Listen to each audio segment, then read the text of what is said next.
Indian football ടീമിനെ കളി പഠിപ്പിക്കാൻ ഒരുങ്ങി മുഖ്യ പരിശീലകനായി Khalid Jamil. AIFF executive committee യോഗത്തിലായിരുന്നു തീരുമാനം. IM വിജയന്റെ നേതൃത്വത്തിലുള്ള ടെക്നിക്കൽ കമ്മിറ്റിയാണ് ഖാലിദ് ജമീലിനെ ശുപാർശ ചെയ്തിരുന്നത്. നിലവിൽ Indian super league club Jamshedpur FC പരിശീലകനാണ് ജമീൽ. 3 അംഗ ചുരുക്കപ്പട്ടികയിൽ നിന്നാണ് ഇന്ത്യൻ ഫുട്ബോൾ ടീം പരിശീലകനായി അദ്ദേഹത്തെ നിയമിക്കുന്നത്. 2017-ൽ ഐസ്വാൾ FCയെ I ലീഗ് ജേതാക്കളാക്കിയത് ഖാലിദ് ജമീൽ കരിയറിന്റെ വലിയൊരു നേട്ടമായിരുന്നു.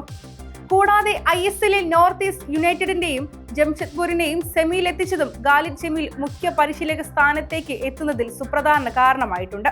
48-കാരനായ ഖാലിദ് ഇന്ത്യക്ക് വേണ്ടിയും കളിച്ചിട്ടുണ്ട്.